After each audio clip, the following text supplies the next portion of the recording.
meu coração. Apesar do lar formoso, é por ti, meu amor, que meu Deus de excelsa graça te dispense seu favor. Uns com os outros, né? E tinha uma hora que tinha uns banhos de mangueira também, né? Ou de borracha, depende aí como você chama. E foi uma festa, entendeu? Aí tinha uns pequenos que uma hora começava a lavar, daqui a pouco corria para brincar, que já tinha distraído, a gente chamava de volta. Mas foi muito bom, foi um tempo muito precioso ontem. E não é pelo valor ou por lavar o carro, mas são pelos momentos de estarem juntos, de conhecerem e de entenderem que tudo o que acontece no reino de Deus são feitos por servos de Deus como eles, né, que estão ali trabalhando, se esforçando e dedicando. Então foi um tempo muito especial, foi muito precioso. Então queria deixar minha palavra de gratidão a você que é pai, que permitiu que eles estivessem aqui, tá bom, de alguma forma. Depois de noite a gente teve 2 sessões de cinema, né, com os adolescentes e depois com os jovens também, foi muito especial. Ou você que veio trazer o seu carro para cá para lavar, ou que se envolveu de alguma forma. Então, muito obrigado, tá bom, por participar e por estar nessa jornada com a gente. E vão ter outras oportunidades, que o Bruno falou, pastor, acho que dá para lavar pelo menos uns 10 carros com os produtos que ficaram. Eu falei, então, vamos preparar a próxima data, entendeu? Para a gente vir para cá e a festa vai ser grande, tá certo? Meus irmãos, nesse mês que nós estamos falando de missões e compartilhando de alguns projetos, vocês começaram esse culto com o testemunho da Sheila. O vídeo que nós passamos aqui foi da Sheila compartilhando da conversão do seu pai. Uma resposta de oração de 40 anos. E que enquanto ele estava ali no leito de hospital, através da Rede 316, através da rádio, ele pôde conhecer o Evangelho. Se o corpo todo fosse olho, como a gente poderia escutar? Se o corpo todo fosse orelha, como a gente poderia cheirar? A gente teve oportunidade. Se o corpo todo fosse mão, como a gente poderia andar? Se o corpo todo fosse pé, como a gente... 40 anos, ele então reconhece ao Senhor Jesus como o único e suficiente Salvador. E foi algo extraordinário. Deus tem feito maravilhas, meus irmãos. E essa igreja, nós como igreja, temos abençoado o pai da Sheila e tantas outras pessoas, porque a Rede 316, ela funciona nessa sala aqui, que os irmãos estão vendo ali, aquela identificação na Certa porta, vez li uma onde história que acontece a falava sobre um dia em que transmissão os órgãos do também corpo dos humano cultos. entraram em É dali que guerra. acontece Tudo todas começou as quando eles transmissões. resolveram eleger. Gabriel hoje faz parte da nossa equipe e serve também, pastor Ignaldo, que estava aqui no primeiro culto, está pregando em uma outra igreja. E só para os irmãos terem uma ideia, nos últimos 4 anos em que a Rede 316 está no ar, nós vamos fazer 5 no próximo ano, nós já tivemos mais de 15 milhões de acesso à programação ao vivo da Rede 316. Isso, meus irmãos, é algo extraordinário. Nós não estamos falando de métricas, mas nós estamos falando de pessoas que estão conhecendo o Evangelho, que estão estudando a Bíblia e que estão sendo ministradas através da tecnologia. E é sobre isso que nós precisamos refletir e pensar. Porque as pessoas que servem aqui na Rede 316, tanto a parte técnica como o que a gente chama de produtores de conteúdo, são pessoas como eu e você. Cristãos comuns, mas que decidiram dedicar parte da sua vida para compartilhar o Evangelho e o conteúdo que Deus tem dado a eles. Então o pastor Ignaldo, que nós conhecemos muito bem, ele é um psicólogo. E todas as quintas-feiras ele tem um programa que acontece ao vivo, às 10 horas da manhã, que se chama No Divã da 316. Ele dedica 1 hora da sua semana para entrar ao vivo na rádio e compartilhar da palavra de Deus e ajudar as pessoas a entenderem como lidar com essas emoções, com esses sentimentos. Tudo isso à luz da palavra de Deus. E várias outras pessoas que nós temos aqui que servem ao Senhor através desse projeto missionário. E nessa noite nós vamos falar exatamente sobre como você pode ser um missionário nas mãos de Deus. O nosso tema é esse, do caos à missão. O que Deus pode fazer em você? O que Deus pode fazer na sua vida? Nós vamos observar que Deus, ele não escolhe apenas pessoas sábias, poderosas ou pessoas perfeitas. Mas Deus, ele escolhe pessoas comuns, pessoas como eu e você, pessoas que têm medos, pessoas que têm dúvidas, que têm alguns problemas, que têm as suas falhas, as suas limitações.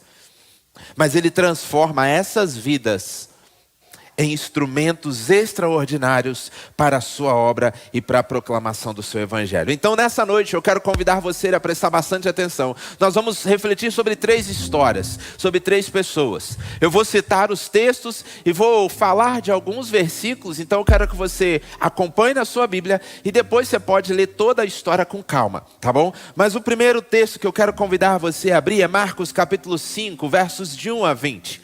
É a história de um homem que foi tirado da opressão para a missão de anunciar o evangelho. Esse era um homem comum, um homem normal como eu e você, de carne e osso, com as suas lutas e com as suas dificuldades. Mas era um homem quebrado, um homem que vivia isolado entre os sepulcros, um homem que estava ali num local onde demonstrava impureza, onde demonstrava um certo distanciamento da sociedade. Era um homem que vivia acorrentado, era um homem que vivia isolado. E isso indicava que ele estava perdido, que ele estava sem direção e que ele também, de alguma maneira, oferecia algum risco para aquela sociedade. E aquelas pessoas ali, elas não acreditavam que ele pudesse ser mudado. Eles não acreditavam que ele podia ser transformado. Então, como uma maneira de conter e resolver o problema, eles falaram assim: olha, vamos tentar acorrentar ele lá nesse sepulcro, vamos tentar manter ele preso lá, para que ele não cause problema para a gente. E eu quero convidar você a acompanhar aí comigo, Marcos capítulo 5, versos de 2 a 5. Quando Jesus desembarcou, um homem com um espírito imundo veio dos sepulcros ao seu contato. Esse homem vivia nos sepulcros e ninguém conseguia prendê-lo, nem mesmo com correntes, pois muitas vezes lhe havia sido acorrentado os pés e as mãos, mas ele arrebentara as correntes e quebrara os ferros dos seus pés. Ninguém era suficientemente forte para dominá-lo. Verso número 5. Noite e dia ele andava gritando e cortando-se com pedras entre os sepulcros e as colinas. Essa era a realidade deste homem. Ele estava ali acorrentado, possuído por demônios, mas de alguma forma ele já tinha sido desconsiderado daquela sociedade. As pessoas não acreditavam que teria solução ou uma maneira de mudar a realidade daquele homem. E de alguma forma eles buscavam soluções paliativas para resolver o problema, para que ele não causasse nenhum desconforto e nenhum impacto na sociedade, e para que eles também não sofressem com o risco daquilo que ele podia fazer. Hoje, muitas pessoas no nosso dia a dia, elas sofrem também por algum tipo de isolamento. Esse isolamento pode ser por causa dos vícios. Esses isolamentos podem ser por causa das pressões do dia a dia. Esses isolamentos podem acontecer por causa de alguns estigmas sociais, alguns preconceitos que acontecem. A nossa sociedade, ela rejeita quem não se encaixa nos padrões de comportamento e de aparência que são apresentados hoje nas mídias sociais. E talvez o isolamento que você está vivendo não está ligado a uma questão espiritual como esse homem. Talvez as correntes que te prendem não são as correntes de fato físicas como esse homem tinha, mas é um padrão colocado pela sociedade que te acorrenta e te isola. E você não quer mais estar em comunhão, você não quer mais frequentar alguns espaços, você não quer mais se relacionar com as pessoas, você não quer mais conversar com as pessoas, e você vai se isolando, você vai buscando um local cada vez mais distante, e isso vai distanciando você das pessoas. Agora, Assim como este homem, Jesus está aqui nessa noite e Ele quer transformar a sua realidade. Ele quer ter um encontro com você. Porque no meio dessa história, no meio desse caos, de toda essa opressão que esse homem vivia, desprezado por aquela sociedade, ele tem um encontro com Jesus. E Jesus então encontra essa vida que é marcada pelo caos, que é marcada pela opressão, e tem uma transformação. Olha lá no verso 15 e no verso 16 o que vai acontecer. Quando se aproximaram de Jesus, viram ali o homem que fora possesso da legião de demônios, assentado, vestido e em perfeito juízo, e ficaram com medo. Os que estavam presentes contaram ao povo o que acontecera ao endemoniado, e falaram também sobre os porcos. Jesus, ele libertou aquele homem e ele restaurou a sua sanidade e a sua dignidade. Depois você vai ver a história que tinha ali uma manada de porcos. Então Jesus expulsa aqueles demônios que possuíam aquele homem e destina aqueles porcos, então eles se jogam a um precipício. Por isso que esse verso vai falar sobre isso. Mas o que nós precisamos entender e destacar aqui é que Jesus encontrou aquela vida que estava marcada pelo caos, pela opressão, e restaurou a dignidade, a sanidade, restaurou a vida daquele homem em todas as áreas. E ele então é visto pela sociedade agora sentado diante de Deus, vestido com a sua capacidade completamente restabelecida, ouvindo os ensinamentos de uma maneira calma, tranquila.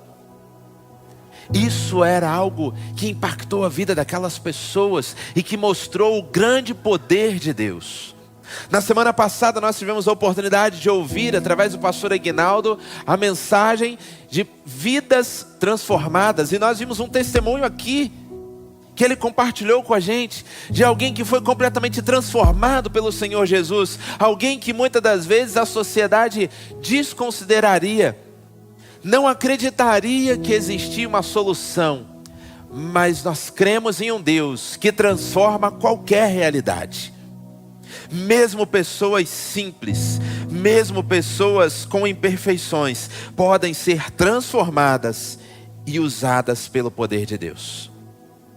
Após esse homem ser liberto e transformado pelo Senhor Jesus, é interessante que ele não se tornou um líder famoso, um pregador conhecido, alguém com grande reconhecimento. Mas ele recebeu uma ordem muito clara de Jesus. Olha lá no verso 19, o que vai acontecer. Jesus não o permitiu, mas disse: vá para casa, para a sua família, e anuncie-lhes quanto o Senhor fez por você e como teve misericórdia de você. A ordem para aquele homem era muito clara. Ele naquele momento, depois que Jesus o curou e o libertou, Jesus vai se encaminhando para o barco para ir embora daquela cidade. E ele então vai até Jesus e fala: olha, eu queria ir com o Senhor, eu queria seguir você.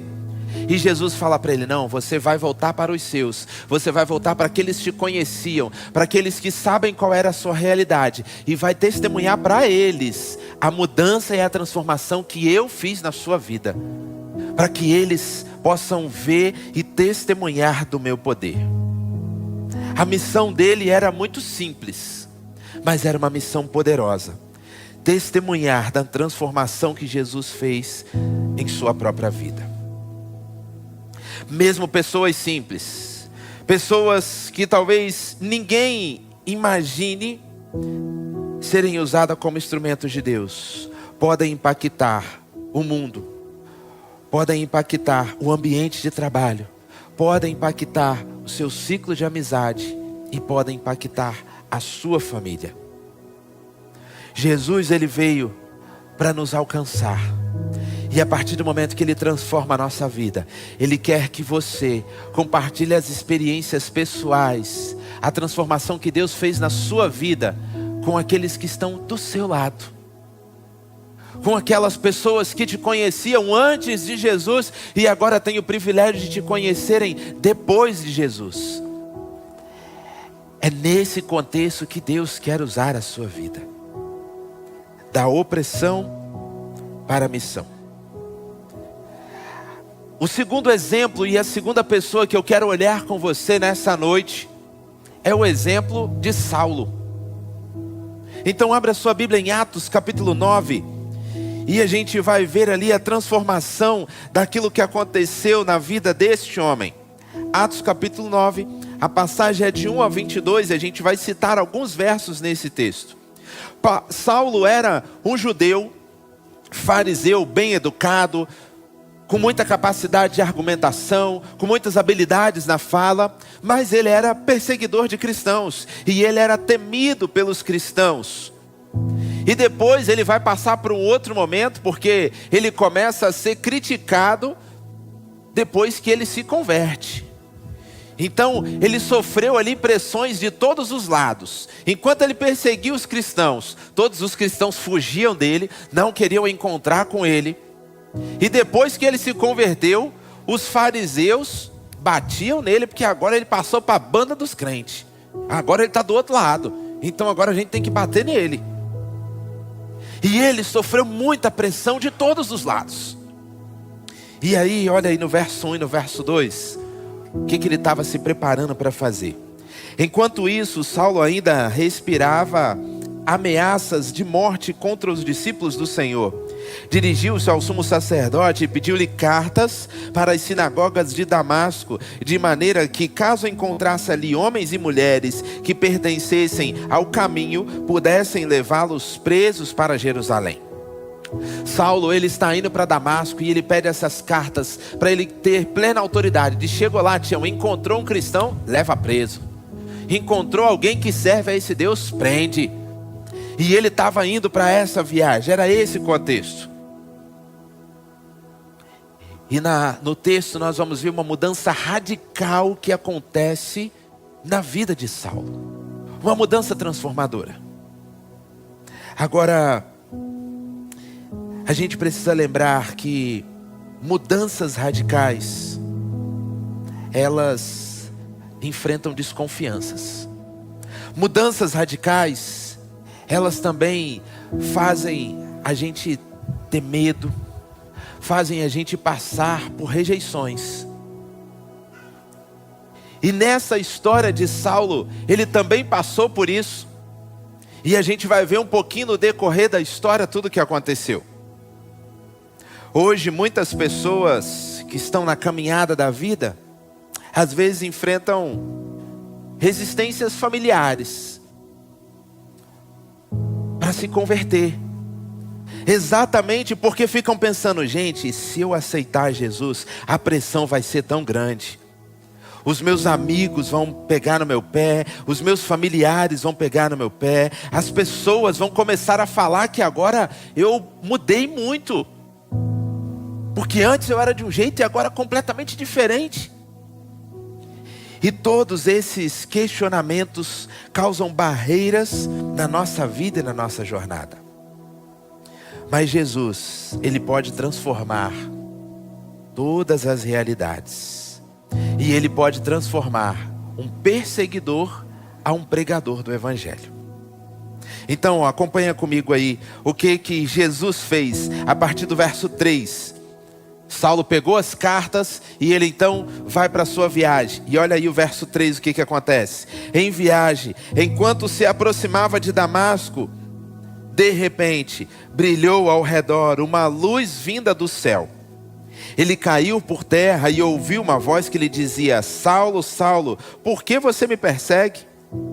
E Saulo perguntou: quem és tu, Senhor? E ele respondeu: eu sou Jesus, a quem você persegue. Verso 6: levanta-se, entre na cidade, alguém lhe dirá o que você deve fazer. Jesus, ele encontrou aquele homem no caminho de Damasco e ele transformou o seu coração, ele transformou a sua visão. E ele então torna Saulo em Paulo, um apóstolo missionário, pregando nos locais mais temidos e mais desafiadores. E nesse texto, depois você pode ler com muita calma, tem a figura de um outro homem, que só ele daria uma outra mensagem, mas que ele quase não é citado, que é Ananias.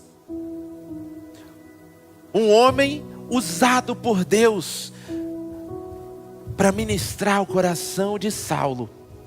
Um homem também comum, porque Paulo vai então para a cidade e ele ali está sem a sua visão, e ele fica ali alguns dias sem comer. E aí o Senhor então fala a Ananias assim: ó, Ananias, você vai na rua tal, e você pode ler o texto que Jesus dá até o endereço. Ele fala assim: você vai na rua tal, na casa tal, e você vai procurar um homem chamado Saulo, e ele vai ter passado por isso e por isso e por isso, e você vai ministrar o coração dele, e você vai falar que eu sou o Senhor, e que você foi enviado por mim, um discípulo e tal. E aí Ananias fala assim: ô Senhor, eu acho que o senhor deve estar confundindo. Eu já ouvi falar sobre esse homem aí, mas eu acho que é aquele que persegue os cristãos, é aquele que vai atrás, que manda prender, que manda matar. Inclusive já rolou um boato aí que ele está com umas cartas para levar preso quem ele encontrar no caminho que serve a esse Deus. E como é que o senhor está falando que eu vou lá ao encontro dele, me apresentar e dizer que eu sou um discípulo teu?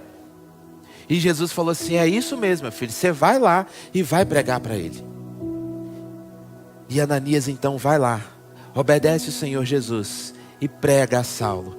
E Saulo então se converte e tem a sua vida transformada. E a partir dali a gente vê as grandes obras, as grandes maravilhas que Paulo fez ao longo da sua trajetória, pregando o Evangelho e anunciando a esse Senhor que traz transformação às nossas vidas.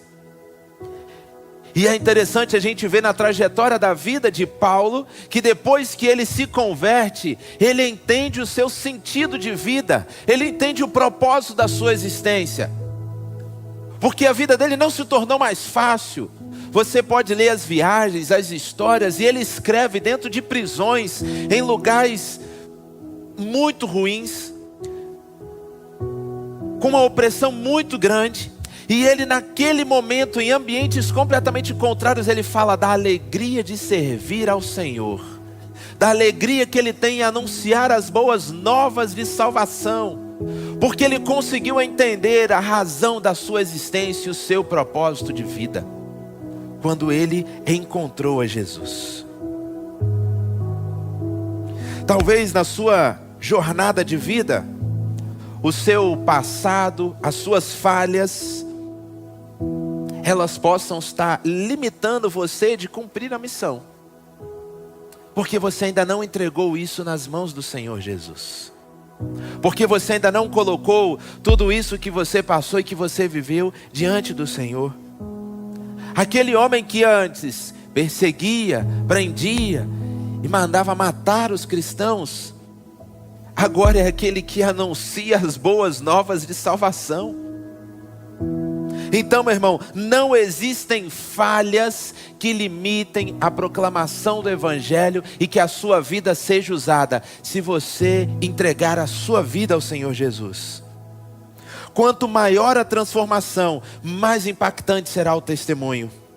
Quanto maiores os desafios que você vence no dia a dia, na caminhada com Cristo, maiores serão as oportunidades que Deus pode usar. Essas experiências, às vezes dolorosas, difíceis, onde as lágrimas rolam no nosso rosto, onde às vezes a gente suplica ao Senhor Jesus, para que possa abençoar e ministrar a vida de outras pessoas.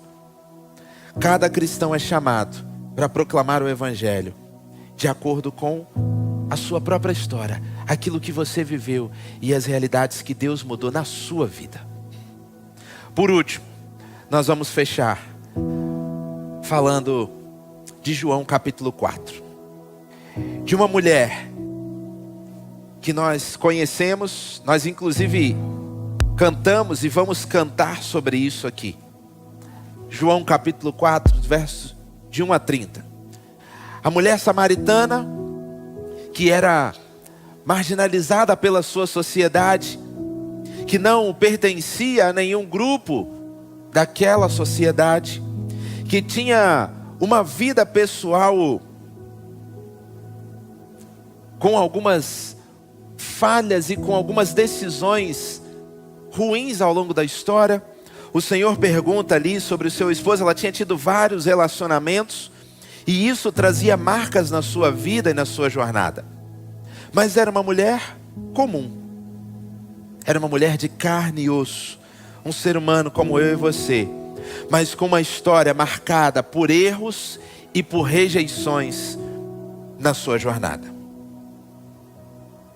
E nós vamos ver que esse encontro com Jesus oferece então a água da vida, a água viva que pode transformar todas as realidades.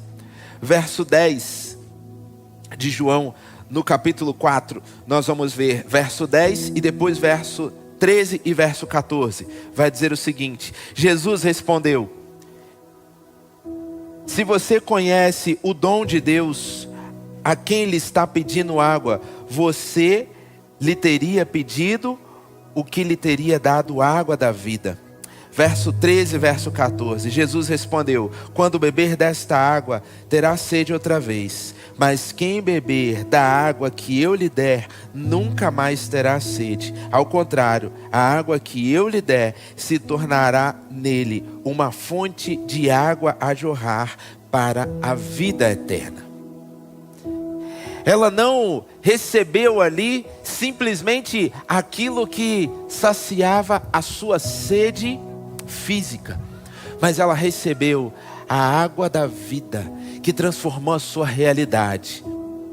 Deus olhou para ela como um ser humano que precisava da graça e da misericórdia do Senhor Jesus.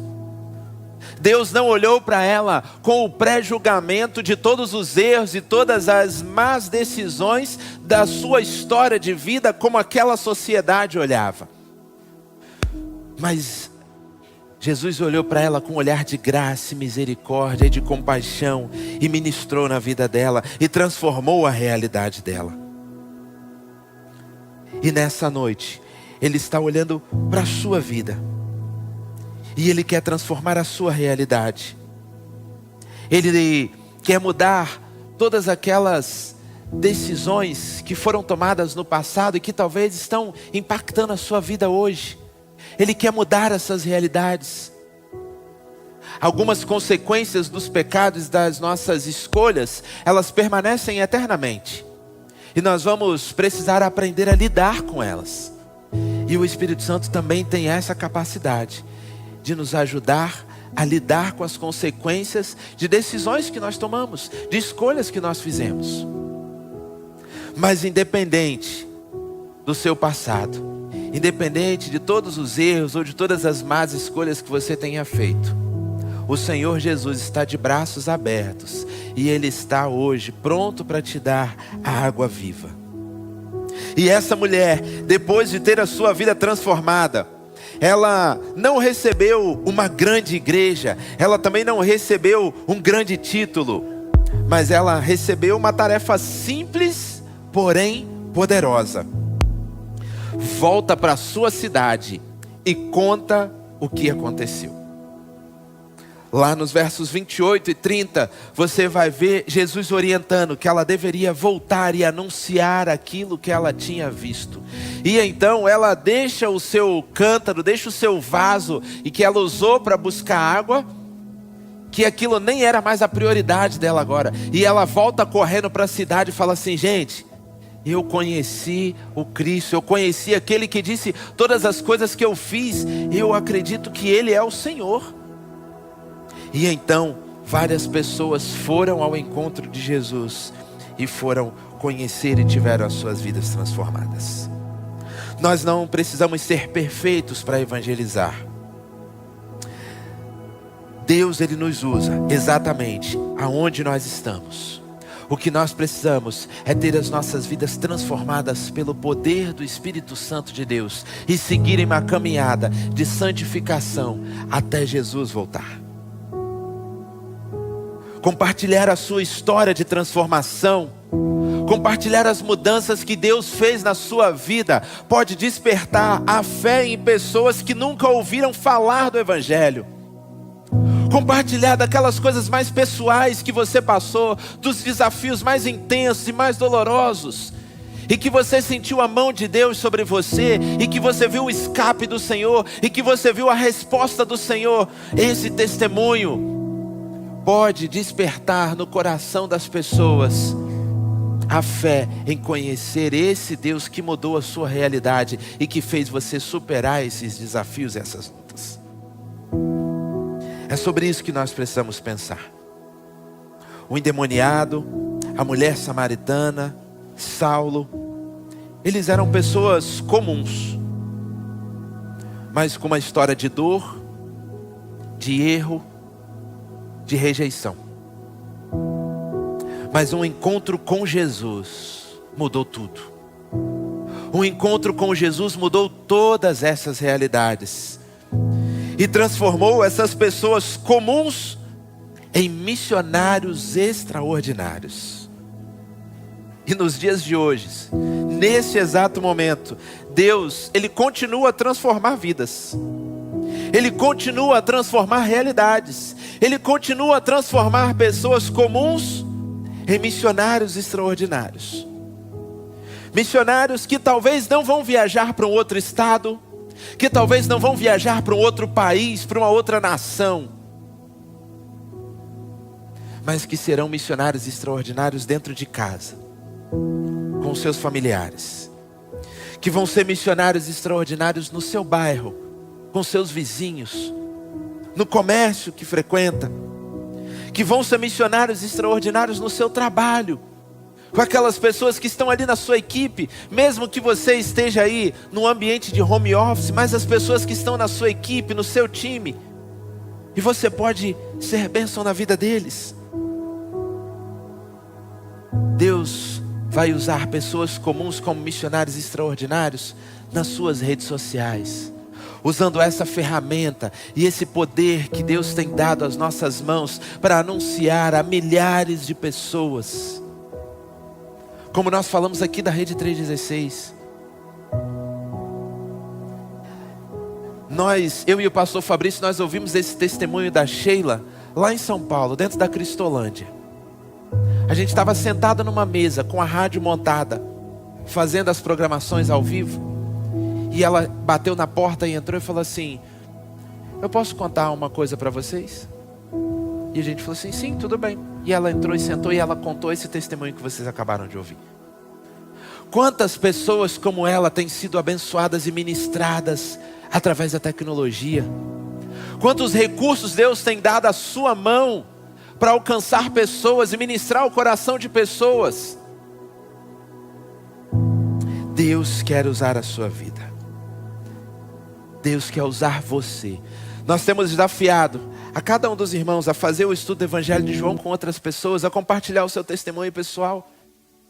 E às vezes nós somos barrados por alguns pensamentos que falam assim: acho que a minha história não tem relevância, acho que a minha história não tem importância, ou então acho que isso é muito pessoal, eu acho que eu nem vou falar isso para as pessoas. Mas talvez é esse testemunho, é esse momento que você passou, que Deus está querendo usar para ministrar no coração do seu amigo de trabalho, das pessoas com quem você conhece. E talvez nessa noite você precise entregar a sua vida diante do Senhor Jesus. Talvez existem algumas áreas na sua vida que ainda não foram colocadas diante do Senhor, e que isso esteja te aprisionando, causando barreiras para que o Evangelho seja anunciado. Então, enquanto nós vamos cantar essa próxima canção, eu quero convidar você a fazer dela a sua oração.